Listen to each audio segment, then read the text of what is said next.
반갑습니다. 모모입니다.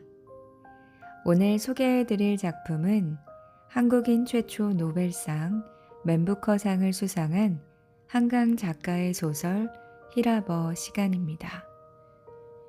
한강 작가는 고요한 언어 속에서 인간의 상처와 회복, 존재와 소멸에 대한 철학적인 사유를 풀어내는 작가로 잘 알려져 있는데요. 히라버 시간 역시 그녀의 서정적인 문체가 절제된 방식으로 표현된 아름다운 작품입니다. 히라버 시간은 말을 잃어가는 한 여자의 침묵과 눈을 잃어가는 한 남자의 빛이 만나는 이야기입니다.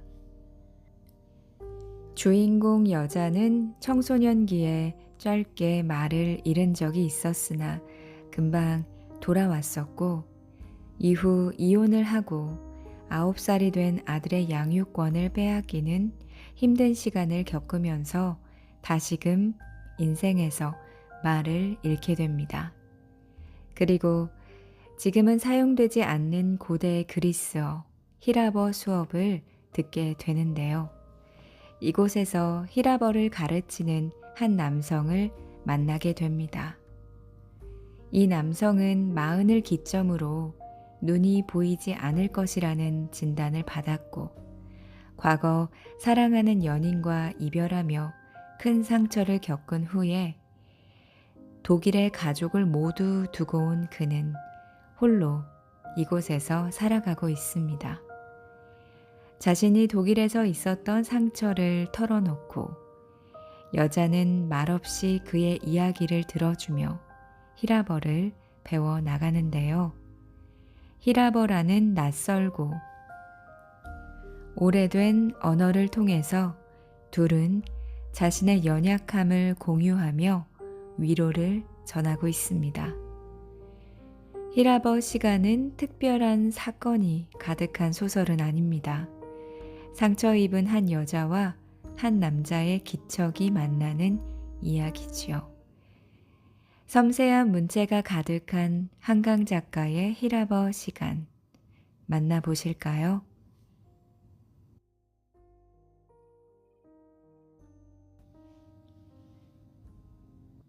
침묵. 여자는 두 손을 가슴 앞에 모은다. 이마를 찡그리며 흙판을 올려다본다. 자, 읽어봐요. 알이 두꺼운 은퇴 안경을 낀 남자가 미소를 머금으며 말한다. 여자는 입술을 달싹인다. 혀끝으로 아랫입술을 축인다. 가슴 앞에 모은 두 손이 조용히 빠르게 뒤치럭거린다. 여자는 입술을 벌렸다 다문다. 숨을 멈췄다가 깊이 들이마신다. 참을성 있게 기다리겠다는 듯 남자가 흙판 쪽으로 한 발 물러서며 말한다. 읽어요. 여자의 눈꺼풀이 떨린다. 곤충들이 세차게 맛비비는 겸날개처럼 여자는 힘주어 눈을 감았다가 뜬다. 눈을 뜨는 순간 자신이 다른 장소로 옮겨져 있기를 바라는 듯이 흰 백묵 자국이 깊게 박힌 손가락으로 남자는 안경을 고쳐 쓴다. 여자는 목까지 올라오는 검은 스웨터에 검은 바지를 입었다. 의자에 걸쳐놓은 재킷도 검정색, 커다랗고 검은 헝겊 가방에 넣어둔 목도리는 검정색 털실로 짠 것이다.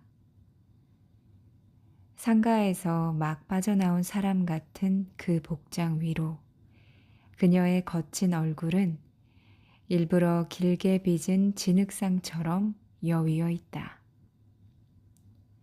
젊지도 특별히 아름답지도 않은 여자. 총명한 눈빛을 가졌지만 자꾸만 눈꺼풀이 경련하기 때문에 그것을 알아보기 어렵다. 마치 세상으로부터 검은 옷 속으로 피신하려는 듯 어깨와 등은 비스듬하게 굽었고 손톱들은 지독할 만큼 바싹 깎여 있다.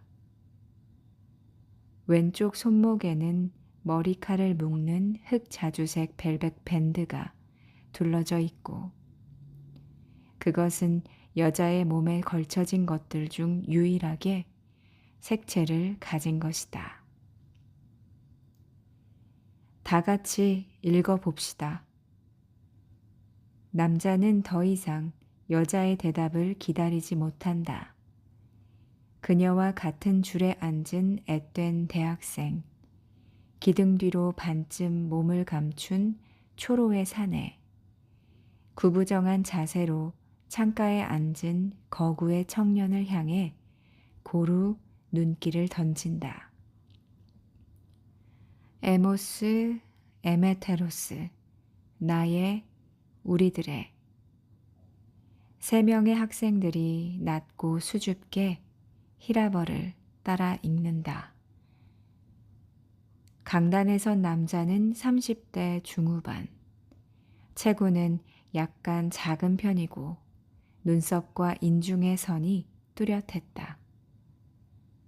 감정을 자제하는 엷은 미소가 입가에 어려있다. 짙은 밤색 코르덴 자켓은 팔꿈치 부분에 밝은 갈색 가죽이 덧대어져 있었다. 약간 짧은 소매 밖으로 손목이 드러나 보인다. 그의 왼쪽 눈시울께에서 입술 가장자리까지 가늘고 희끗한 곡선으로 그어져 있는 흉터를 여자는 묵묵히 올려다본다.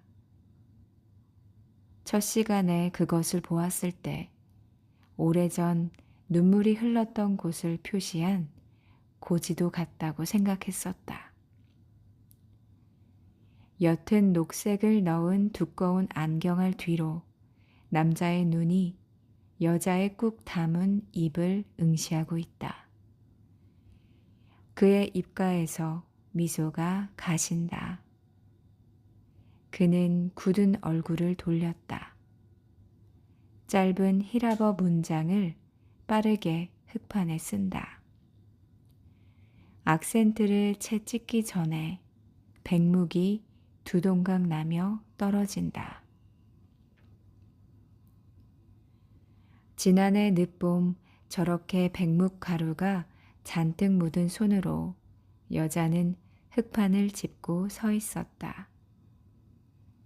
학생들이 웅성거리기 시작한 것은 여자가 끝내 다음 단어를 찾아내지 못한 채 1분여의 시간을 흘려보냈을 때였다. 그녀는 눈을 부릅뜬 채 학생들도 천장도 창밖도 아닌 장면의 허공을 보고 있었다. 괜찮으세요, 선생님? 맨 앞자리에 앉아있던 곱슬머리에 귀염성 있는 눈매 여학생이 물어왔다. 여자는 웃어 보이려고 했지만 눈꺼풀이 잠시 경련했을 뿐이었다. 떨리는 입술을 꽉 다문 채 혀와 목구멍보다 깊은 곳에서 그녀는 중얼거렸다. 그것이 다시 왔어. 40명 남짓한 학생들은 서로의 눈을 보았고, 뭐야, 왜 그러는 거야? 속삭이는 질문들이 책상에서 책상으로 번졌다. 그녀가 할 수 있는 일은 오직 한 가지.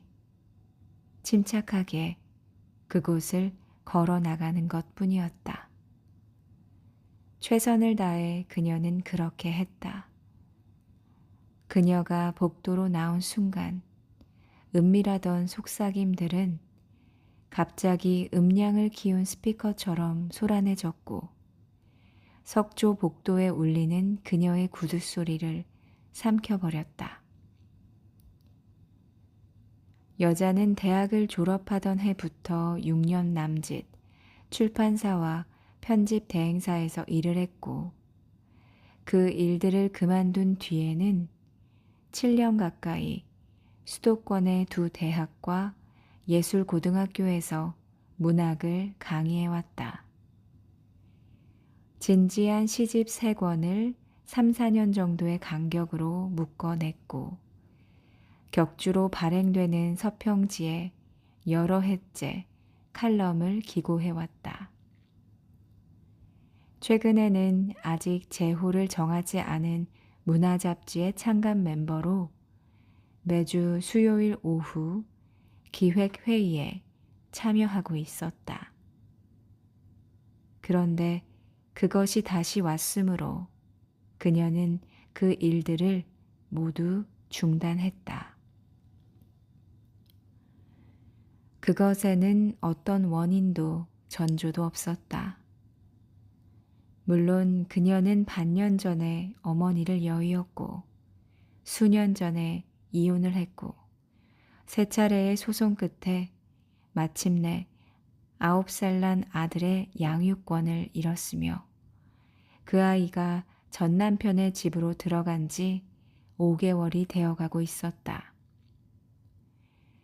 아이를 보낸 뒤 불면증으로 일주일에 한 번 그녀가 찾았던 반백의 심리치료사는 그토록 자명한 원인들을 왜 그녀가 부인하려 하는지 납득하지 못했다.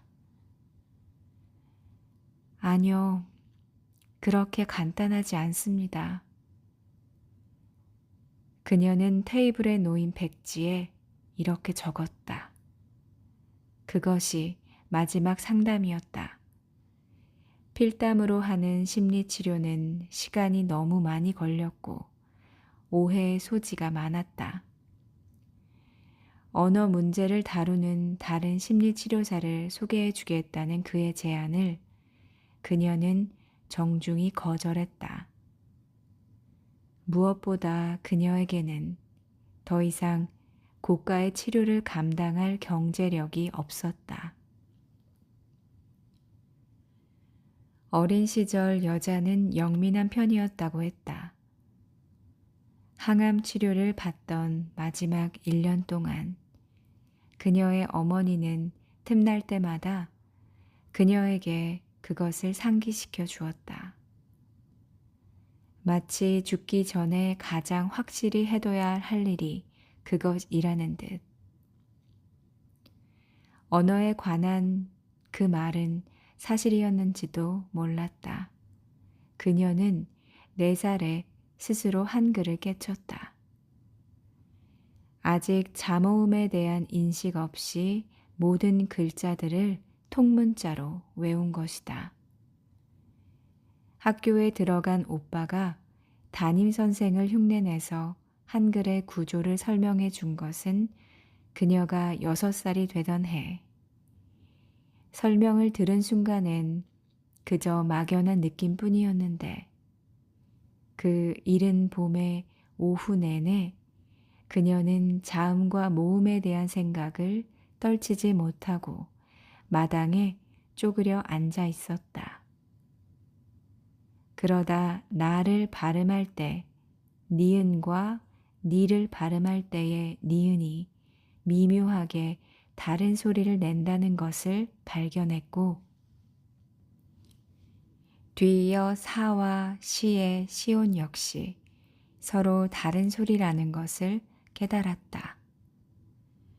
조합할 수 있는 모든 이중 모음을 머릿속에서 만들어 보다가 이와 의의 순으로 결합된 이중 모음만은 모국어에 존재하지 않으며 따라서 그것을 적을 방법도 없다는 것을 알았다.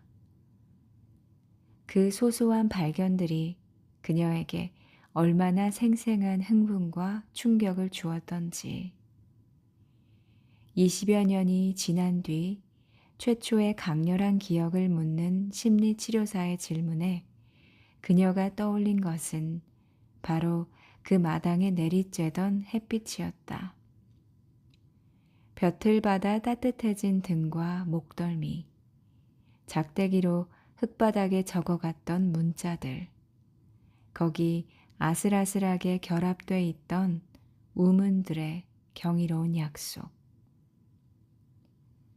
그 후 초등학교에 다니면서부터 그녀는 일기장 뒤쪽에 단어들을 적기 시작했다. 목적도 맥락도 없이 그저 인상 깊다고 느낀 낱말들이었는데 그중 그녀가 가장 아꼈던 것은 숲이었다. 옛날의 탑을 닮은 조형적인 글자. 피읍은 기단, 우는 탑신, 시옷은 탑의 상단, 스, 우, 프 라고 발음할 때 먼저 입술이 오므라들고 그 다음으로 바람이 천천히 조심스럽게 새어나오는 느낌을 그녀는 참 좋아했다. 그리고는 닫히는 입술, 침묵으로 완성되는 말, 발음과 뜻, 형상이 모두 정적에 둘러싸인 그 단어에 이끌려 그녀는 썼다. 숲, 숲.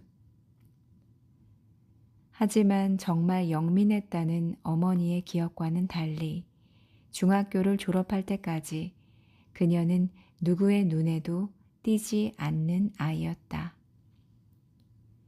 어떤 말썽도 일으키지 않았고 성적 역시 특출나지 않았다. 친구가 몇 있긴 했지만 방과 후까지 어울려 노는 일은 없었다. 세수할 때 말고는 거울 앞에서 시간을 보내지 않는 무덤덤한 여학생. 연애에 대한 막연한 동경조차 거의 느끼지 않았다. 수업이 끝나면 학교 근처의 구립 도서관에서 참고서 대신 책을 읽었고 집으로 대출해간 책들은 이불 속에서 엎드려 읽다가 잠들었다. 그녀의 삶이 격렬하게 양분되어 있다는 것을 아는 사람은 그녀 자신뿐이었다. 일기장 뒤에 적어가던 단어들은 스스로 꿈틀거리며 낯선 문장을 만들었다. 꼬챙이 같은 언어들이 시시로 잠을 뚫고 들어와 그녀는 한밤에도 몇 번씩 소스라치며 눈을 떴다. 잠이 부족할수록 신경은 위태롭게 예민해졌고 설명할 수 없는 고통이 때로 달궈진 쇠처럼 명치를 눌렀다. 가장 고통스러운 것은 자신이 입을 열어 내뱉는 한마디 한마디의 말이 소름 끼칠 만큼 분명하게 들린다는 것이었다.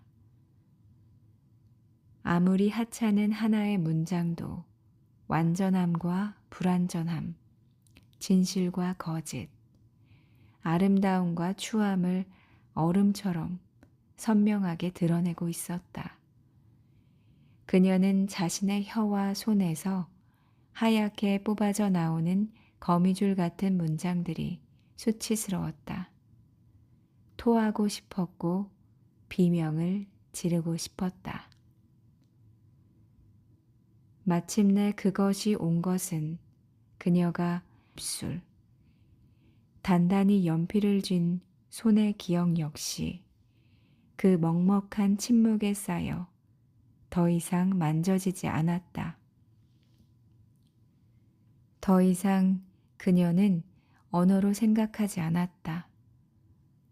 언어 없이 움직였고 언어 없이 이해했다.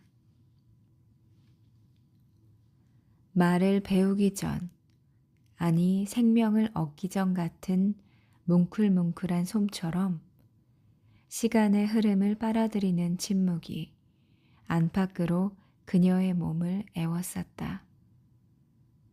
놀란 어머니와 동행해 정신과에서 받아온 알약들을 혀 밑에 숨겼다가 화단에 묻으며 오래전 자음과 모음을 깨쳤던 마당가에 쪼그려 앉아 오후의 햇빛을 받으며 그녀는 두 계절을 보냈다.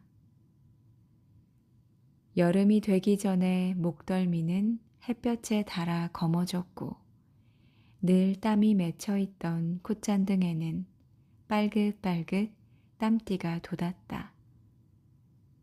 그녀가 파묻은 약을 먹고 자란 사루비아가 검붉은 꽃술을 툭툭 내밀기 시작했을 때 의사와 어머니는 상의 끝에 그녀를 학교로 돌려보냈다. 집에 틀어박혀 있는 것이 도움이 되지 않는 게 분명했고 어떻게든 진급을 해야 했기 때문이었다. 2월에 소집 통지서만 받았을 뿐 처음 들어가 본 공립고등학교의 교정은 살풍경했다. 교과 진도는 그녀를 한참 앞질러가 있었다. 선생들은 나이와 관계없이 권위적이었고 아침부터 저녁까지 한마디 말도 하지 않는 그녀에게 관심을 가지는 동급생은 없었다. 지명받아 교과서를 읽거나 체육 시간에 구령을 붙여야 할 때 그녀는 선생들의 얼굴을 물끄러미 올려다 보았고 예외 없이 교실 뒤쪽으로 내쫓기거나 뺨을 맞았다. 의사와 어머니의 바람과는 달리 단체 생활의 자극은 그녀의 침묵에 균열을 내지 못했다. 오히려 더 밝고 진해진 정적이 어둑한 항아리 같은 몸을 채웠다.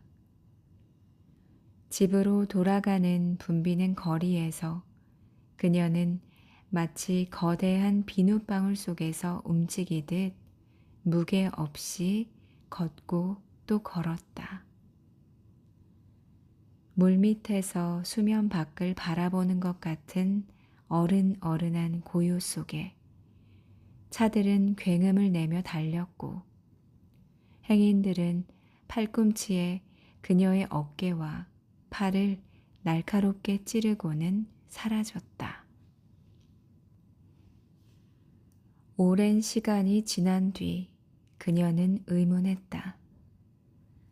방학을 앞둔 그해 겨울의 평범한 수업 시간, 한 개의 평범한 불어 단어가 그녀를 건드리지 않았다면 태화된 기관을 기억하듯 무심코 언어를 기억하지 않았다면 한문이나 영어가 아니라 하필 불어였던 것은 고등학교 과정부터 선택해 배우는 낯선 외국어라서였는지도 모르겠다.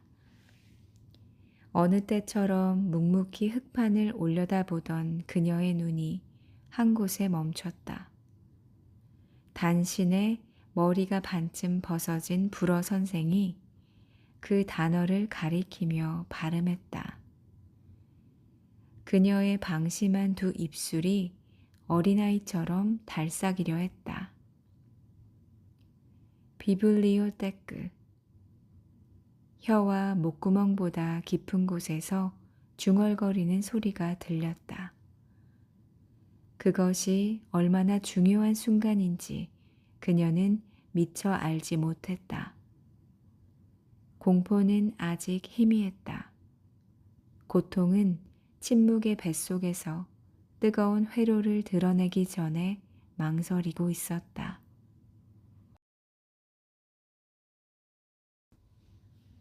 철자와 의문, 헐거운 의미가 만나는 곳에 희열과 재가 함께 폭약의 심지처럼 천천히 타들어가고 있었다. 여자는 두 손을 책상에 올려놓는다. 손톱 검사를 기다리는 아이처럼 굳은 자세로 고개를 수그린다. 남자의 목소리가 강의실에 울려 퍼지는 것을 듣는다. 고대 히라버에 수동태와 능동태 말고 제3의 태가 있다는 거 지난 시간에 잠깐 설명했었죠? 그녀와 같은 줄에 앉은 남학생이 힘주어 고개를 주걱거린다. 뺨이 통통하고 이마에 잔뜩 여드름이 익은 영리한 장난꾸러기 같은 인상의 철학과 2학년생이다. 여자는 창 쪽으로 고개를 돌린다. 의예과를 간신히 졸업하긴 했지만 타인의 삶을 책임지는 일이 적성에 맞지 않아 포기하고 의학사를 공부한다는 대학원생의 옆 얼굴이 보인다. 턱이 겹쳐지는 통통한 얼굴에 검고 동그란 뿔테 안경을 낀 거구의 그는 언뜻 보기에는 태평한 성격이어서 쉬는 시간이면 여드름 투성이의 대학생과 낭랑한 목소리로 끝없이 실없는 농담을 주고받으며 시간을 보낸다. 그러나 수업이 시작되는 즉시 그의 태도는 바뀐다. 실수를 두려워한다는 것, 매 순간 긴장하고 있다는 것이 역력히 드러난다. 우리가 중간태라고 부르는 이 태는 주어에 제기적으로 영향을 미치는 행위를 표현합니다. 창밖으로 살풍경한 연립주택들이 드문드문 주황빛 전등들을 밝히고 있다. 아직 잎이 나지 않은 어린 활엽수들은 검고 깡마른 가지들의 윤곽을 어둠 속에 숨기고 있다. 그 황량한 풍경을 거구의 대학생의 겁먹은 얼굴, 히라버 강사의 핏기 없는 손목을 그녀는 묵묵히 응시한다. 20년 만에 다시 온 침묵은 예전처럼 따스하지도 농밀하지도 밝지도 않다. 처음의 침묵이 출생 이전의 그것에 가까웠다면 이번의 침묵은 마치 죽은 뒤의 것 같다. 예전에는 물속에서 어른어른한 물밖의 세계를 바라보았다면 이제는 딱딱한 벽과 땅을 타고 그렇게 기어다니는 그림자가 되어 거대한 수조에 담긴 삶을 바깥에서 들여다보는 것 같다. 모든 언어가 낱낱이 들리고 읽히는데 입술을 열어 소리를 낼 수가 없다. 육체를 잃은 그림자처럼 죽은 나무의 텅 빈 속처럼 운석과 운석 사이에 어두운 공간처럼 차고 희박한 침묵이었다. 지금 그녀가 이 사설 아카데미에서 고대 히랍어를 배우는 것은 이번에는 자신의 의지로 언어를 되찾고 싶기 때문이다. 함께 강의를 듣는 학생들이 원서로 읽기를 원하는 플라톤과 호메로스, 헤로도투스, 속화된 헬라어로 쓰인 후대의 문헌들에 그녀는 거의 무관심하다. 더 낯선 문자를 쓰는 버마어나 산스크리트어 강좌가 개설되어 있었다면 그녀는 주저없이 그것들을 들었을 것이다. 예를 들어 사다라는 의미를 가진 동사에 중간태를 쓰면 무엇을 사서 결국 내가 가졌다는 것을 의미하죠. 사랑하다라는 동사의 중간태를 쓰면 무언가를 사랑해서 그것이 나에게 영향을 미쳤다는 뜻이 됩니다. 영어에 kill himself라는 표현이 있죠. 히라버에서는 himself 없이 이 중간태를 사용해서 한 단어로 말할 수 있습니다. 이렇게요. 남자는 이렇게 말하며 흙판에 필기한다. 흙판에 적힌 문자들을 곰곰이 올려다보다가 그녀는 연필을 쥔다. 공책에 그 단어를 옮겨 적는다. 이렇게 규칙이 까다로운 언어를 그녀는 접해보지 못했다. 동사들은 주어의 격과 성과 수에 따라 여러 단계를 가진 시제에 따라 세 가지 태에 따라 일일이 형태를 바꾼다. 놀랍도록 정교하고 면밀한 규칙 덕분에 오히려 문장들은 간명하다.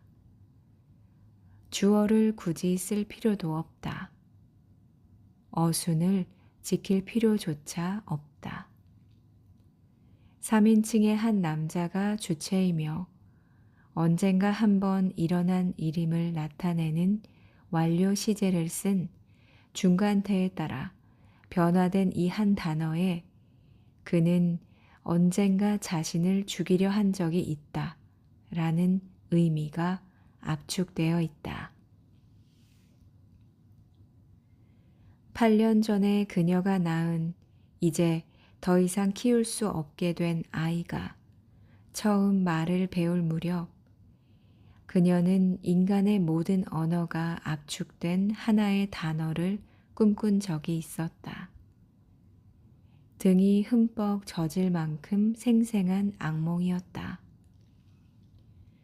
어마어마한 밀도와 중력으로 단단히 뭉쳐진 단 한 단어. 누군가 입을 열어 그것을 발음하는 순간 태초의 물질처럼 폭발하며 팽창할 언어다.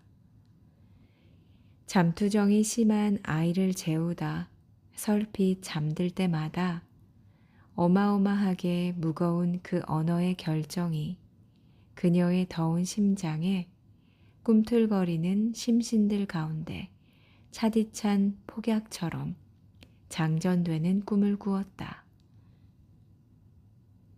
기억만으로 선뜩한 그 감각을 이 사이로 누르며 그녀는 쓴다. 얼음 기둥처럼 차갑고 단단한 언어.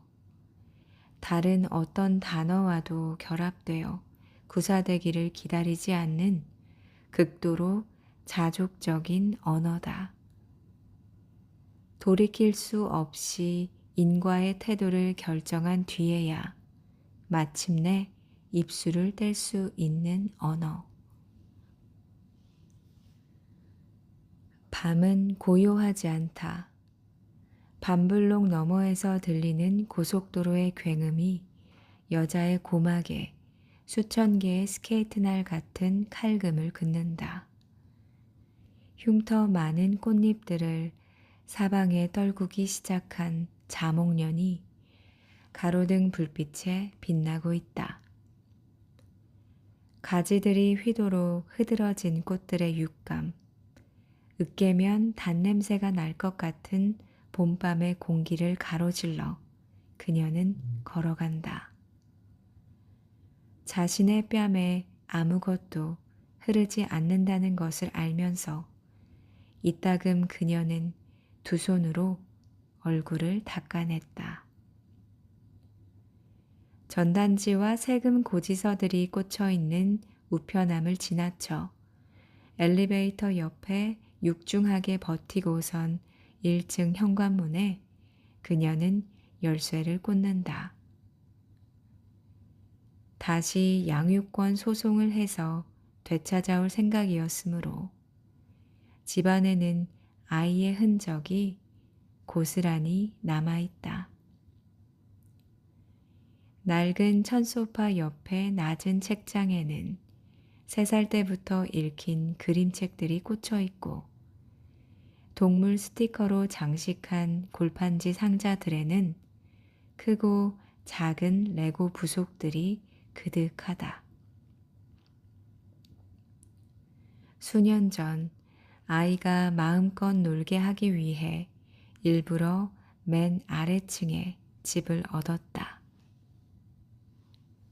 하지만 아이는 좀처럼 발을 구르거나 뛰어다니려 하지 않았다. 거실에서 줄넘기 연습을 해도 된다고 그녀가 말했지만 아이는 이렇게 말한다. 지렁이랑 달팽이들이 시끄러워하지 않을까? 또래보다 체구가 작고 골격이 섬세한 아이였다. 무서운 장면이 있는 책을 읽으면 38도 가까이 열이 올랐고 긴장하면 토하거나 설사를 했다. 그 아이가 친가의 장손이자 유일한 아들이기 때문에 이제 예전만큼 아주 어리지는 않기 때문에 그녀가 정신적으로 너무 예민해서 아이에게 나쁜 영향을 준다고 전 남편은 일관되게 주장해왔다. 10대에 받은 정신과 진료 기록이 불리한 자료로 제시되었다. 지난해 은행 본사로 승진 발령받은 그에 비해서 그녀의 수입이 턱없이 적고 불규칙했기 때문에 그녀는 마지막 재판에서 패하고 말았다. 이제 그나마의 수입원도 사라졌으니 현재로서 다음의 소송이란 불가능했다. 구두를 벗지 않은 채 그녀는 현관 턱에 걸터 앉는다. 두툼한 히라버 교본과 사전, 공책과 납작한 필통이 들어있는 가방을 내려놓는다. 노란 빛이 도는 센서 등이 꺼질 때까지 눈을 감고 기다린다. 어두워지자 그녀는 눈을 떴다. 어둠 때문에 검게 보이는 가구들을, 검은 커튼을, 정적에 담긴 검은 베란다를 바라본다. 천천히 입술을 열었다가 이내 악문다. 심장에 장전된 차디찬 폭약을 향해 타들어갔던 불꽃은 이제 없다. 더 이상 피가 흐르지 않는 혈관의 내부처럼 작동을 멈춘 승강기의 통로처럼 그녀의 입술 안쪽은 텅 비어 있다. 여전히 말라있는 뺨을 그녀는 손등으로 닦아낸다. 눈물이 흘렀던 길에 지도를 그려뒀더라면, 말이 흘러나왔던 길에 바늘 자국을 핏자국이라도 새겨뒀더라면, 혀와 목구멍보다 깊은 곳에서 그녀는 중얼거린다. 아, 너무 끔찍한 길이었어. 우렁우렁 히라버를 따라 읽는 학생들 사이에 그녀는 묵묵히 앉아있다. 히라버 강사는 더 이상 그녀의 침묵을 지적하지 않는다. 비스듬히 뒷모습을 보이며 푹신한 헝겊 지우개를 든 손과 팔을 크게 움직여서 흙판 가득 씌어진 문장들을 지운다. 그가 동작을 멈출 때까지 학생들은 침묵한다. 기둥 뒤에 앉아있던 마른 체구의 중년 남자가 허리를 힘주어 펴고는 주먹으로 척추깨를 두드린다. 여드름 투성이의 철학도는 책상 위에 올려두었던 스마트폰의 액정 위로 검지손가락을 움직인다.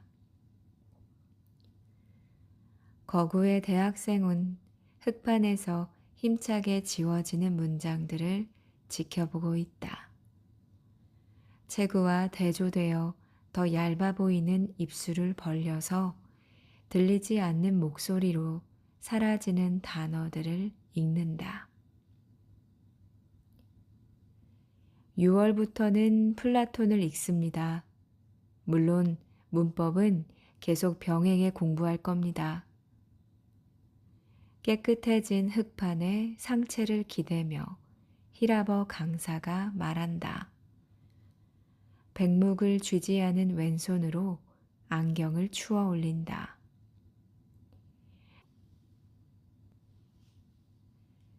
침묵 속에서 우 이렇게 분절되지 않은 음성으로만 소통을 했던 인간들이 처음 몇 개의 단어들을 만들어낸 뒤 언어는 서서히 체계를 갖춰 나갑니다.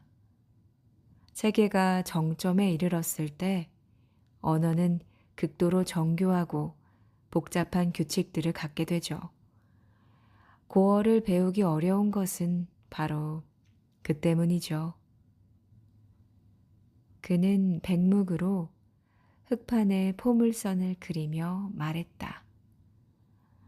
왼쪽 오르막의 경사는 가파르고 오른쪽의 내리막길은 완만하고 길다.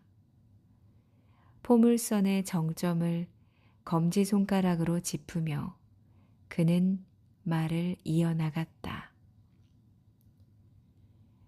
정점에 이른 언어는 바로 그 순간부터 더디고 완만한 포물선을 그리고 좀 더 사용하기 편한 형태로 변화해 나갑니다.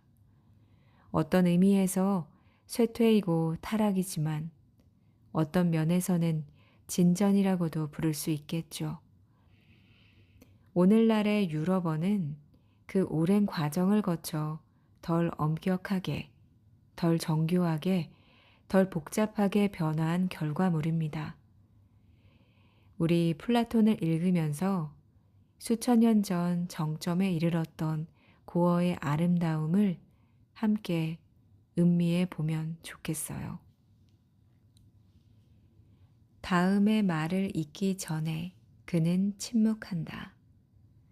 기둥 뒤에 앉은 중년 남자가 주먹으로 입을 가리고는 짧고 낮게 헛기침을 한다.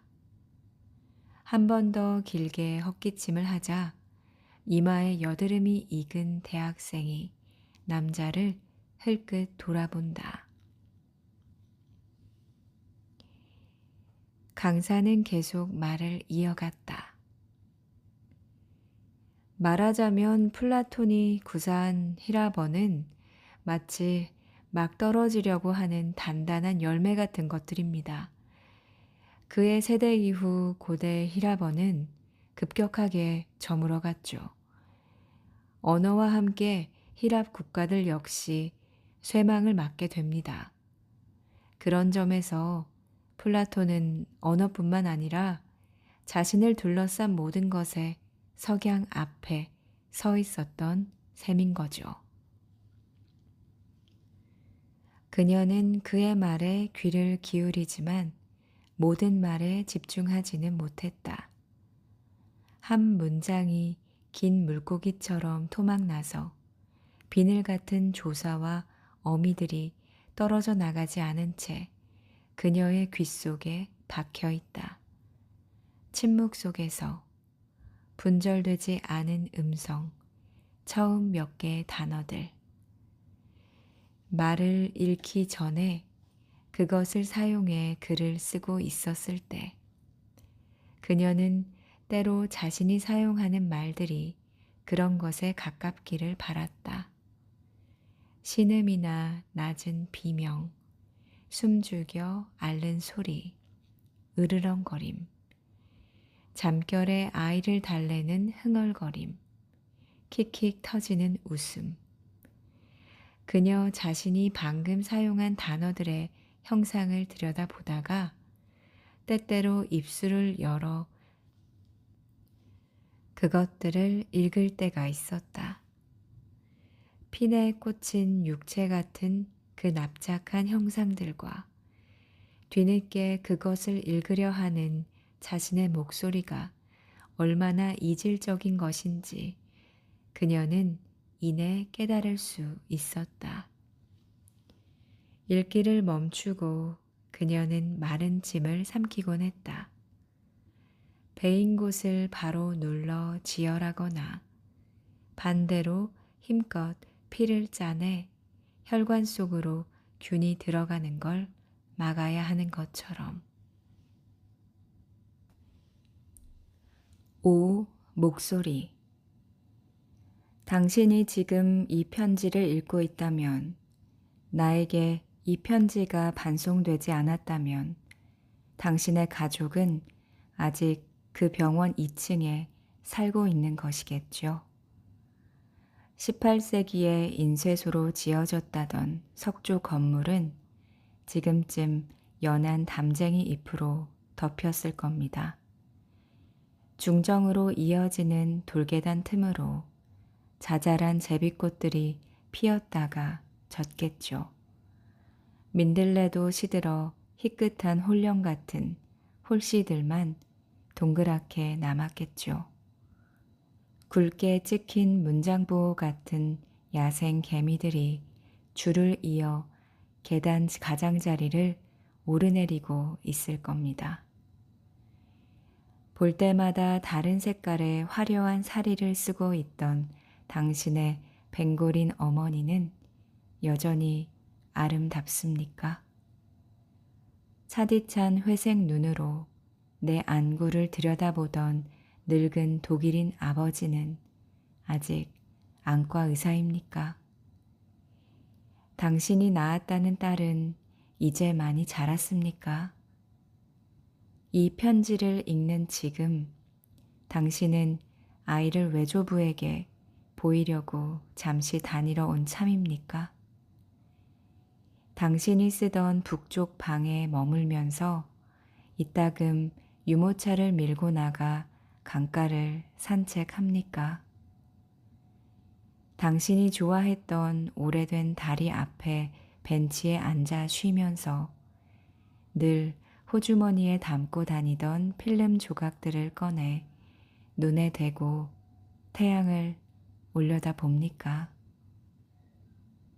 처음으로 당신과 나란히 그 다리 앞에 벤치에 앉았을 때 당신은 그렇게 문득 청바지 주머니에서 2개의 네거티브 필름 조각을 꺼냈습니다. 까무잡잡하고 날씬한 팔을 들어 2 눈을 필름들로 가리고 해를 올려다 보았지요.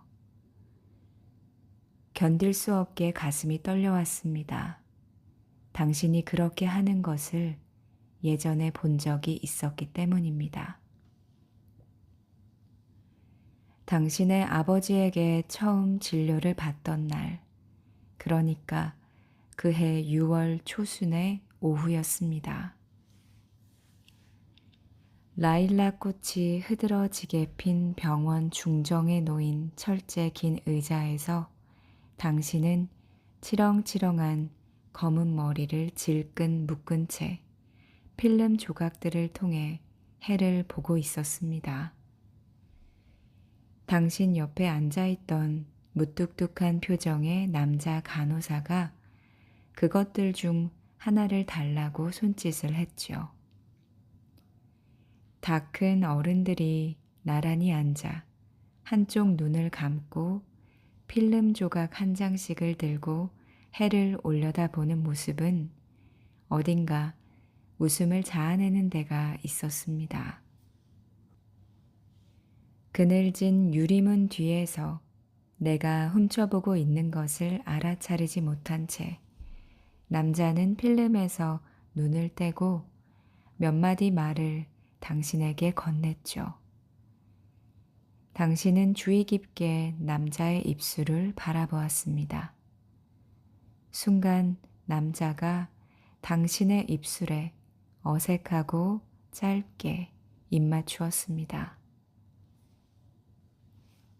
2 사람이 연인이 아니라는 것은 분명해 보였기에 나는 놀랐습니다. 당신 역시 놀란 듯 흠칫 물러 앉았다가 이내 용서하듯 날렵하게 남자의 뺨에 입맞추었죠. 함께 해를 보았으므로 생긴 우정의 너그러운 의뢰라는 듯 당신은 가볍게 일어서서 남자가 들고 있던 필름을 빼앗았습니다. 남자는 얼굴이 붉어진 채 멋쩍게 웃었죠. 당신도 웃었습니다. 말없이 돌아서서 사라지는 당신의 뒷모습을 남자는 여전히 멋쩍은 얼굴로 지켜보고 있었습니다. 그 몇 분간의 완전한 정적이 17살의 나에게 얼마나 깊은 인상을 남겼는지 당신은 알지 못했겠죠. 얼마 지나지 않아 당신이 그 병원집의 딸이라는 것을, 갓난아이였을 때 열병을 앓다 청력을 잃었다는 것을, 이태 전에 특수학교를 졸업한 뒤 병원 건물 뒤쪽의 창고에서 목가구를 제작하며 지내오고 있다는 것을 알게 되었습니다. 그러다 그 사실들이 그날 내가 본 짧은 장면의 서늘함을 다 설명해 줄 수는 없었습니다. 그 후 진료를 받기 위해서 병원 현관에 들어설 때마다 당신이 일하는 창고에서 전기톱 소리가 들려올 때마다 작업복 차림으로 무심히 강가를 산책하는 당신을 먼발치에서 볼 때마다 나는 라일락 냄새를 갑자기 들이마신 것처럼 멍해지곤 했습니다. 한 번도 누군가와 입맞춰 본 적이 없는 내 입술이 미세한 전류에 감전된 듯 비밀스럽게 떨려오곤 했으니까요. 당신의 얼굴은 어머니 쪽을 더 닮았습니다. 질끈물끈 검은 머리채와 다갈색 피부도 보기 좋았지만 가장 아름다운 것은 눈이었습니다. 고독한 노동으로 단련된 사람의 눈, 진지함과 장난스러움, 따스함과 슬픔이 부드럽게 뒤섞인 눈, 무엇이든 섣불리 판단하지 않고 일단 들여다보겠다는 듯 커다랗게 열린 채 무심히 일렁이는 검은 눈. 이제 당신의 어깨를 툭 건드린 뒤 필름 한 조각을 달라고 손짓해야 하는 순간이었겠지만 나는 그렇게 하지 못했습니다. 당신이 두 눈에서 필름 조각들을 떼어낼 때까지 그저 당신의 동그란 이마를 거기 흘러내려 달라붙은 곱슬곱슬한 잔머리 칼을 순수한 혈통의 인도 여자처럼 조그만 보석을 붙이면 완전해질 것 같은 콧날을, 거기 맺힌 동그란 땀방울들을 나는 지켜보고만 있었습니다. 뭐가 보여요? 내가 묻는 동안 당신은 주의 깊게 내 입술을 들여다보았지요.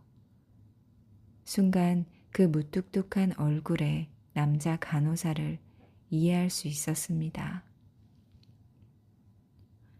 당신의 시선이 단지 내 말을 읽기 위해서라는 것을 알면서도 문득 당신에게 입맞추고 싶었으니까요. 당신은 헐렁한 작업복 셔츠의 앞주머니에서 수첩으로 꺼내 볼펜으로 썼습니다. 너의 눈으로 직접 봐봐. 그때부터 내 시력은 이미 불안정했습니다.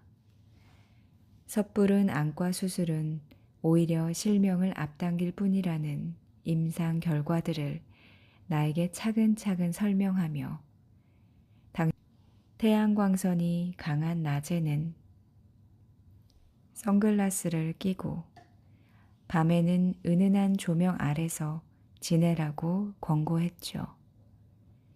배우처럼 눈에 띄는 검은색 선글라스가 부담스러웠던 나는 엷은 녹색을 넣은 안경을 끼고 생활하는 편을 택했습니다. 그러니 아무리 필름으로 가린다고 해도 태양을 직접 올려다보는 일은 상상할 수 없는 것입니다.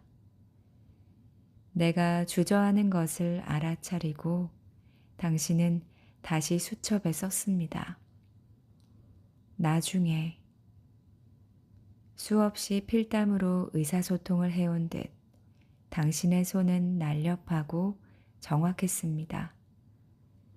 완전히 모든 걸 못 보게 되기 직전에 당신이 내 병의 예후에 대해 정확히 알고 있다는 사실을 나는 그때 알았습니다. 당신의 가족이 식탁에 둘러앉아 내 상태에 대해서 이야기하는 장면은 상상만으로도 나에게 깊은 상처를 주었습니다. 나는 침묵했습니다. 대답을 기다리던 당신은 수첩을 덮어 도로 주머니에 넣었습니다. 우리는 강물을 바라보았습니다. 오직 그것만이 허락된 것처럼. 그때 나는 불현듯 낯선 슬픔을 느꼈는데 방금 받은 상처나 모욕감으로 인한 것이 아니라는 것을 곧 깨달을 수 있었습니다. 앞날에 대한 두려움이나 좌절 때문은 더더욱 아니었습니다. 완전히 모든 것을 못 보게 될 나이는 아직 나에게서 멀리 충분히 떨어져 있었습니다. 쓰라리고도 달콤한 그 슬픔은 믿을 수 없을 만큼 가까이 있는 당신의 진지한 옆 얼굴에서 미세한 전류가 흐르고 있을 것 같은 입술에서 그토록 또렷한 검은 눈동자들에서 흘러나온 것이었습니다. 7월의 햇빛을 받은 강물이 거대한 물고기의 비늘처럼 뒤척이며 번쩍이던 당신이 문득 내 팔에 가무잡잡한 손을 얹었던 그 손등 위로 부풀어 오른 검푸른 정맥들을 내가 떨며 어루만졌던 두려워하는 내 입술들이 마침내 당신의 입술에 닿았던 순간들은 이제 당신 안에서 사라졌습니까? 그 낡은 다리 앞에서 당신의 딸은 유모차 밖으로 얼굴을 내밀며 엄마를 부르고 당신은 필름 조각들을 호주머니에 넣은 뒤 천천히 몸을 일으키고 있습니까? 20년 가까운 시간이 흘러갔지만 그 순간의 어떤 것도 내 기억 속에선 흐려지지 않았습니다. 그 순간뿐 아니라 당신과의 가장 끔찍했던 순간들까지 낱낱이 살아 꿈틀거립니다.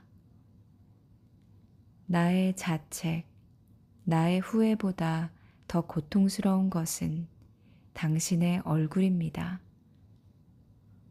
눈물에 온통 젖어 번들거렸던 그 얼굴. 내 얼굴을 후려친 수년간 억센 나무를 다뤄 사내보다 단단했던 주먹. 나를 용서하겠습니까? 용서할 수 없다면 내가 용서를 구하고 있다는 것을 기억해 주시겠습니까? 당신의 아버지가 예고했던 40살이 다가오고 있지만 아직 나는 볼 수 있습니다. 아마 앞으로 1, 2년쯤은 더 볼 수 있을 것 같습니다. 오랜 시간 더디 진행되어 온 일이니까 마음의 준비는 더 이상 필요하지 않습니다. 허락받은 담배를 가능한 한 오래 피우는 죄수처럼 볕이 좋은 날이면 집 앞 골목에 나가 앉아 긴 오후를 보낼 뿐입니다. 서울 변두리의 이 상가 골목에는 다양한 부류의 사람들이 오갑니다. 교복 치마를 어설프게 줄여 입고 이어폰을 낀 여학생, 후줄근한 트레이닝복 차림에 아랫배가 나온 중년 남자, 패션 잡지에서 방금 걸어 나온 듯 근사한 원피스를 입고 누군가와 통화를 하며 걷는 여자, 새하얗게 센 쇼트커트 머리에 반짝이 장식이 가득 달린 스웨터를 빛내며 느린 동작으로 담뱃불을 붙이는 노파. 어디선가 욕지거리가 들리고 식당에서는 국밥 냄새가 번져옵니다. 자전거를 탄 소년이 일부러 크게 배를 울리며 내 앞을 미끄러져 지나갑니다. 최대한 도수를 높인 안경을 끼었지만 이 모든 것들의 세부를 이제는 나는 보지 못합니다. 형상과 동작들은 덩어리로 뭉개져 있고 디테일은 오직 상상의 힘으로만 선명합니다. 여학생의 입술은 음악에 맞추어 달싹거리고 아랫입술 왼쪽에 당신이 가진 것처럼 파르스름하고 작은 점이 있을 겁니다. 중년 남자의 트레이닝복 소매는 때에 절어 반들반들하고 원래 휘었던 운동화 끈은 몇 달을 빨지 않아 진한 회색이 되었을 겁니다. 자전거를 탄 소년의 관자놀이개에는 땀방울이 흘러내리고 있을 겁니다. 녹록지 않은 관록이 느껴지는 노파의 담배는 가느다랗고 섬세한 종류의 것일 거고요. 스웨터 가득 박힌 조그만 자개, 그 반짝이들은 장미나 수국 문양일 겁니다. 그렇게 상상을 하며 사람들을 지켜보는 일이 지루해질 때쯤 천천히 뒷산의 산책로를 오르기도 합니다. 연푸른 나무들은 한 덩어리로 일렁이고 꽃들은 믿을 수 없을 만큼 아름다운 색채로 번져 있습니다. 산기슭에 있는 작은 절에 대중방 마루에 앉아 나는 쉬고 있습니다. 무거운 안경을 벗어들고 경계가 완전히 허물어진 흐릿한 세계를 둘러보는 거죠. 잘 보이지 않으면 가장 먼저 소리가 잘 들릴 거라고 사람들은 생각하는데 그건 사실이 아닙니다. 가장 먼저 감각되는 것은 시간입니다. 거대한 물질의 느리고 가혹한 흐름 같은 시간이 시시각각 내 몸을 통과하는 감각에 나는 서서히 압도됩니다. 날이 저물면 급격히 시력이 떨어지기 때문에 지나치게 시간을 끌지 않고 나는 일어섭니다. 집으로 돌아와 옷을 갈아입고 얼굴을 새로 씻습니다. 당신이 해를 올려다보기 좋아했던 그곳의 정오 무렵, 이곳 시각으로는 저녁 7시부터 학생들을 가르쳐야 하기 때문입니다. 대체로는 날이 아직 밝을 때 사설 아카데미에 도착해 수업 시간을 기다립니다. 환한 건물 안에서는 활동에 큰 지장이 없지만 안경을 낀다 해도 밤거리를 혼자 걷는 것은 부담스러운 일이니까요. 강의가 끝나고 학생들이 모두 돌아간 10시경 아카데미의 현관 앞으로 택시를 불러 집으로 돌아옵니다. 아카데미에서 무슨 수업을 하느냐고요? 월요일과 목요일에는 히라버 초급반, 금요일에는 플라톤을 원전 강독하는 중급반을 가르칩니다. 한 반의 수강생은 많아야 8명. 서양 철학에 관심을 가진 대학생들, 다양한 연령과 직업을 가진 직장인들이 섞여 있습니다. 동기가 어떻든 히라버를 배우는 사람들에게는 얼마간의 공통점이 있습니다. 걸음걸이와 말의 속력이 대체로 느리고 감정을 잘 드러내지 않죠. 아마 나도 그들 중 한 사람일 테고요. 오래전에 죽은 말, 구어로 소통할 수 없는 말이라서일까요? 침묵과 수줍은 망설임, 덤덤하게 반응하는 웃음으로 강의실의 공기는 서서히 덮여지고 서서히 식어갑니다. 그렇게 무사하게 이곳의 하루하루가 흘러갑니다. 간혹 기억할 만한 일이 있었다 해도 거대하고 불투명한 시간의 양감에 묻혀 흔적 없이 지워집니다. 이곳을 떠나 독일로 가던 해에 나는 15살이었습니다.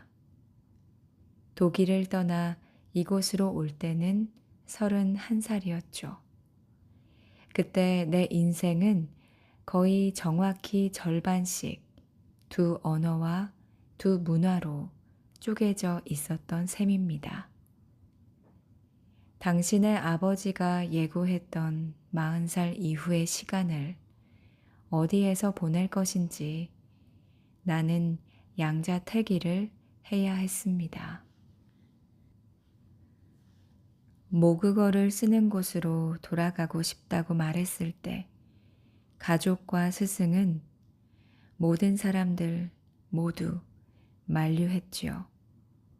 모국에서 뭘 할 거냐고 어머니와 여동생은 물었습니다. 까다롭게 따낸 히랍 철학 따위가 휴지 조각에 불과할 거라고. 무엇보다 내 특수한 상황을 가족의 도움 없이 혼자 헤쳐나갈 수는 없을 거라고. 그렇다면 난 꼭 2년만 살아본 뒤에 결정하겠다고 그들을 설득했습니다. 처음 작정했던 시간의 3배 가까이 이곳에서 살아오고 있지만 아직 나는 어떤 결정도 내리지 못했습니다.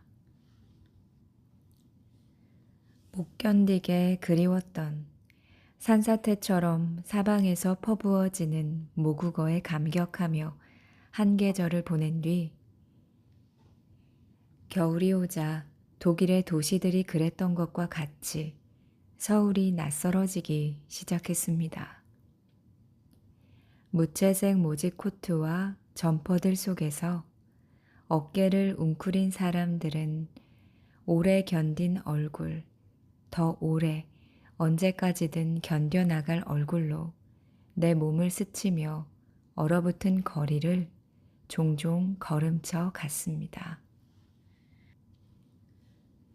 독일에서 그랬던 것과 꼭 같이 나는 어떤 표정도 짓지 않으며 그들을 바라보았습니다. 그러니까 어떤 감상과 낙관에도 빠지지 않은 채 나는 여기 있는 겁니다. 유난히 수줍어하는 수강생들과 몇몇 스타 강사들을 기용해서 용케 수익을 내며 인문학 아카데미를 꾸려가는 까다로운 성격의 원장과 알레르기성 비염 때문에 사계절 휴지를 달고 사는 단발머리 아르바이트생과 소소한 대화를 주고받는 것이 이 생활의 덤덤한 즐거움입니다. 아침이면 그날 강독할 문장들을 확대경으로 들여다보며 암기하고 세면대 위에 거울 속에 어렴풋하게 비쳐 있는 내 얼굴을 곰곰이 바라보고 마음이 내킬 때마다 환한 골목과 거리를 한가롭게 걷습니다. 문득 눈이 시어서 눈물이 흐를 때가 있는데 단순히 생리적이었던 눈물이 어째서인지 멈추지 않을 때면 조용히 차도를 등지고 서서 그것이 지나가기를 기다립니다. 이제 당신은 그을린 얼굴 가득 햇빛을 받으며 유모차를 밀고 돌아옵니까? 2살배기 딸의 손에선 당신이 한 묶음 꺾어 쥐어준 강아지 풀이 차란차란 흔들립니까? 강변에서 집으로 바로 돌아가는 대신 당신은 100년 된 그 성당 앞에 멈춰 섭니까? 단단한 두 팔로 아이를 안아 올리고 유모차를 경비에게 맡긴 뒤 서늘한 성당 안으로 들어섭니까? 얼음에 담근 것 같은 햇빛이 청색 계열의 스테인드 글라스들을 투과해서 쏟아져 내려오는 곳. 그리스도는 아무런 고통 없이 십자가에 매달려 천진하게 하늘을 올려다보고 천사들은 잠시 산책 나온 듯 가벼운 걸음걸이로 허공을 거니는 곳. 진한 푸른색과 더 진한 푸른색 잎사귀들이 착하게 손바닥을 펼친 종려나무들. 옅은 회청색 머리칼에 더 옅은 회청색 수도복을 걸친 환한 얼굴의 성자들. 어디로 눈을 돌려도 죄와 고통의 흔적이 없는 그 때문에 거의 이교적이라고 느꼈었던 성 슈페판 성당. 당신과 나란히 그곳을 걸어 나오던 오래전의 늦여름 저녁. 당신은 수첩을 꺼내 나에게 써 보였지요. 어린 시절부터 깊은 신앙심을 가져왔지만 아무리 애써도 천국과 지옥 같은 극단적인 장소들이 존재하리라고는 믿어지지 않는다고. 대신 새벽까지 어두운 거리를 떠돌아다니는 홀령들은 어쩐지 존재한 것 같다고. 그런 홀령들이 있다면 신도 어디엔가 분명히 존재할 거라고. 논리적이지 않을 뿐더러 전혀 기독교적이지 않은 방식으로 기독교의 신을 믿는다고 주장하는 당신이 재미있어서 나는 소리내어 웃으며 당신의 수첩을 건네받았어요. 그 무렵 어디에선가 읽은 신의 부재에 대한 논증을 적어서 당신에게 내밀었지요. 이 세계에는 악과 고통이 있고 거기 희생되는 무고한 사람들이 있다. 신이 선하지만 그것을 바로잡을 수 없다면 그는 무능한 존재이다. 신이 선하지 않고 다만 전능하며 그것을 바로잡지 않는다면 그는 악한 존재이다. 신이 선하지도 전능하지도 않다면 그를 신이라고 부를 수 없다. 그러므로 선하고 전능한 신이라면 성립 불가능한 오류인 것이다.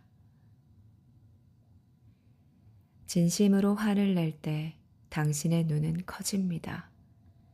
순많은 눈썹들이 치켜 올라가고 속눈썹과 입술이 떨리고 숨을 몰아쉴 때마다 가슴이 벅차게 오르내리죠. 당신은 나에게서 펜을 돌려받은 뒤 수첩에 막 휘갈겼었습니다. 그렇다면 나의 시는 선하고 슬퍼하는 신이야. 그런 바보 같은 논증 따위의 매력을 느낀다면 어느 날 갑자기 너 자신이 성립 불가능한 오류가 되어버리고 말 거야.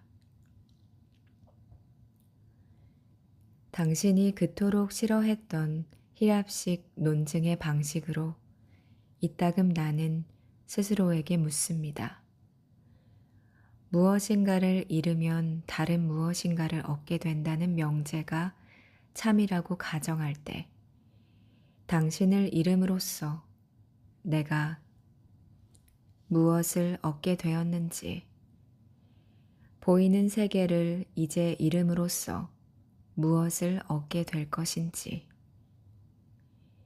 인간의 모든 고통과 후회, 집착과 슬픔, 그리고 나약함들을 참과 거짓의 성근, 그물코 사이로 빠져나가게 한 뒤 사금 한 줌 같은 명제를 건져 올리는 논증의 과정에는 늘 위태하고 석연찮은 데가 있기 마련입니다.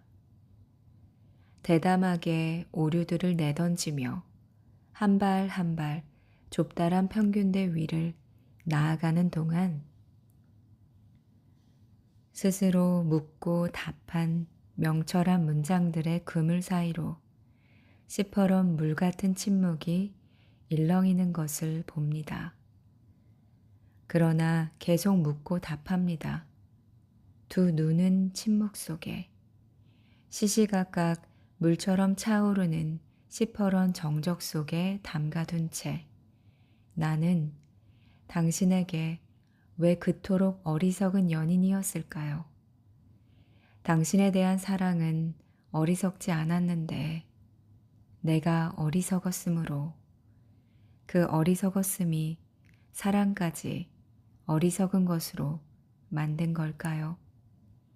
나는 그만큼 어리석지는 않았지만 사랑의 어리석은 속성이 내 어리석음을 일깨워서 마침내 모든 것을 부숴버린 걸까요? 진실이 어리석음을 파괴한다는 중간태 히러버 문장입니다. 진실이 어리석음을 파괴할 때 진실 역시 어리석음에게서 영향을 받아 변화할까요?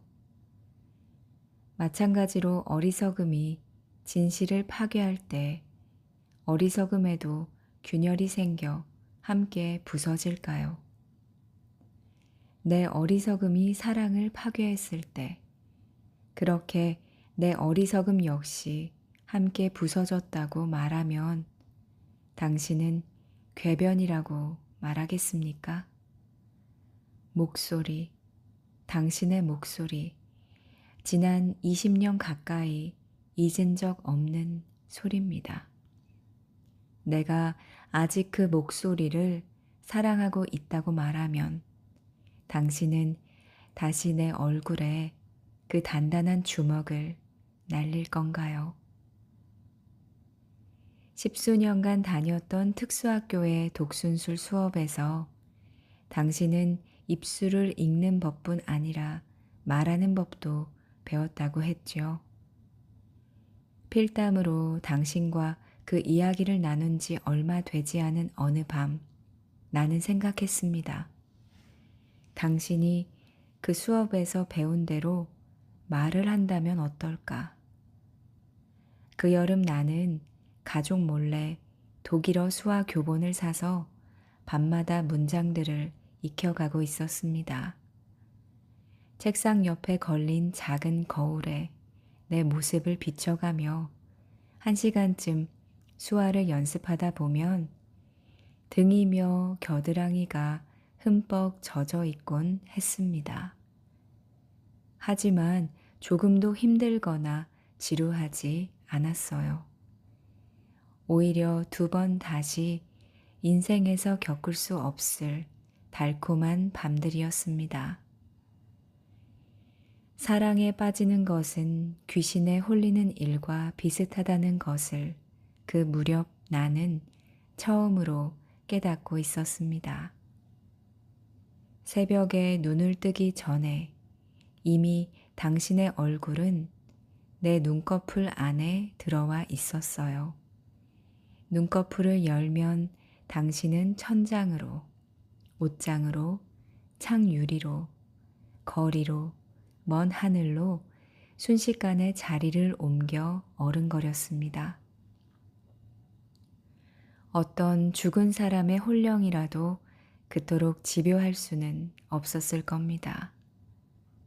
그 여름밤 내 책상 옆에 작은 거울 속에는 땀을 뻘뻘 흘리며 어설픈 수화를 연습하는 내 상방신이 비춰져 있었지만 거기 어른 겹쳐 있는 당신의 얼굴을 나는 매 순간 알아보았습니다.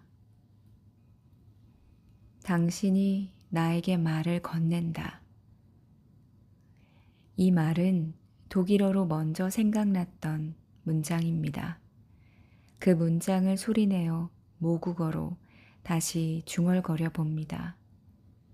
순간 떠오른 것은 당신이 종일토록 일하는 창고에 가득 쌓여 있던 생나무들이었습니다. 사람들 몰래, 특히 당신의 아버지 몰래 나는 그곳에 숨어들어 당신이 일하는 모습을 지켜보곤 했죠. 널빤지들을 톱으로 켜고 끌로 깎고 사포로 밀어내는 당신의 모습은 아무리 지켜봐도 실증나지 않았습니다. 당신의 일이 길어지면 나는 작업실 구석구석을 꼼꼼히 들여다보았죠. 건조시키기 위해서 벽면 가득 널어놓은 널빤지들의 코를 대보고 손끝으로 매만져도 보았습니다. 향이 진한 삼나무, 흰 자작나무, 얼굴을 가까이 대면 은은한 향이 나는 소나무, 당신의 둥근 어깨를 닮은 다갈색 나이테들. 당신의 목소리는 아마 그 생나무들의 감촉과 냄새를 닮은 어떤 것일 거라고 막연히 그때 나는 생각했습니다. 하지만 그런 호기심과 환상 때문에 당신의 목소리가 궁금했던 것은 아닙니다. 그때 나는 17살이었고 당신은 내가 처음으로 사랑한 사람이었습니다. 당신과 함께 살고 싶다고 나는 생각하고 있었으니까요. 생명이 있는 한은 언제까지나 헤어지지 않을 것이라고 믿고 있었습니다. 그래서 무서웠습니다. 결국 나는 눈이 멀 것이니까요. 더 이상 당신을 볼 수 없게 될 거니까요. 필담으로도 수화로도 당신과 말을 나눌 수가 없게 될 겁니다. 몇 주가 지난 뒤 갑자기 쌀쌀해진 휴일 오후에 일을 쉬며 차를 끓이던 당신에게 나는 물었습니다. 어떤 위험도 미처 헤아리지 못한 채 조심스럽게, 아니 백지처럼 순진하게, 독순술 수업에서 배운 대로 무슨 말이든 나에게 해줄 수 있나요? 당신은 주의 깊게 내 입술을 들여다보았고 멍한 시선으로 내 눈을 마주 보았습니다. 나는 천천히 더 설명했습니다. 우리는 언젠가 함께 살게 될 것이고 나는 눈이 멀 것이라고. 내가 보지 못하게 될 때 그때는 말이 필요할 거라고. 얼마나 여러 번 머릿속으로 시간을 되돌려 그날의 내 어리석음을 깨끗이 지워버리기를 원했는지 당신은 알지 못했겠지요. 당신의 얼굴은 차갑게 굳었고 부슬비가 내려 나무 향이 더 진해진 창고에서 즉시 나를 내쫓았습니다. 더 이상 나를 만나려 하지 않았고, 물론 나에게 키스하지도 않았고, 치렁치렁한 검은 머리칼에 좋은 냄새가 나는 목덜미에 섬세한 쇄골에 얼굴을 묻게 하지 않았고, 갈망하는 내 손을 당신의 셔츠 속에 끌어넣어 심장 박동을 느끼게 하지 않았습니다. 새벽부터 당신의 집 앞에서 서성이며 기다리고 있는 나를 단호하게 외면했고, 내 손가락이 끼이건 말건 힘을 다해 창고 문을 닫았고, 마침내 몇 주가 더 흐른 밤, 필사적으로 사과하는 내 얼굴에 주먹을 날렸습니다.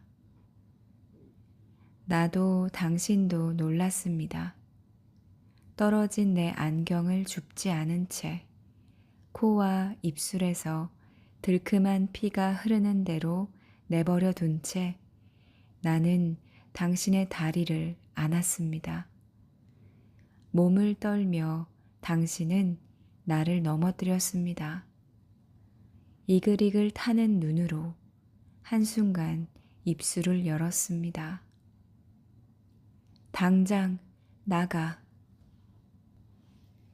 그 목소리, 겨울밤 창문 틈을 핥히며 들어오는 바람 소리, 실톱이 쇠 위에서 소리치고 유리창이 갈라지는 소리, 바로 당신의 목소리.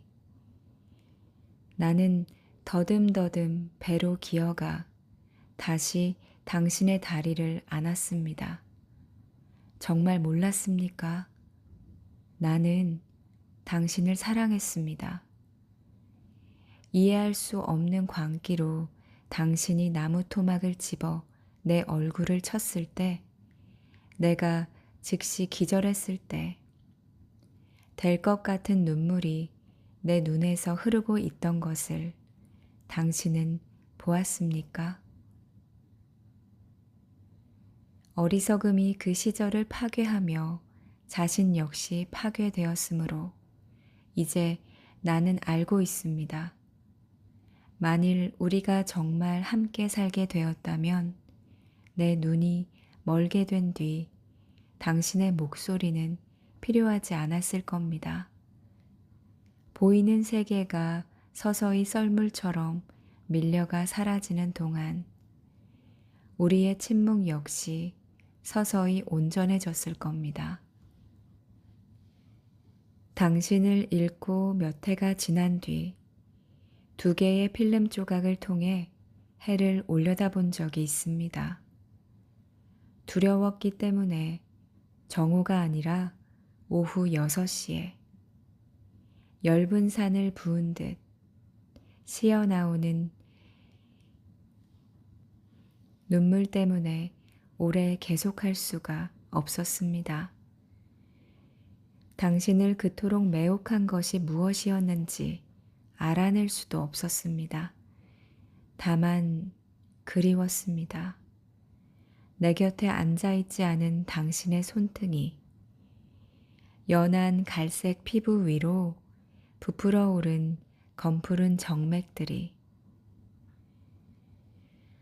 이제 당신은 아이를 안고 어두운 성당에서 걸어 나옵니까? 입구에 경비원에게 맡겨놓았던 유모차를 찾아 아이를 태운 뒤 버클을 채웁니까?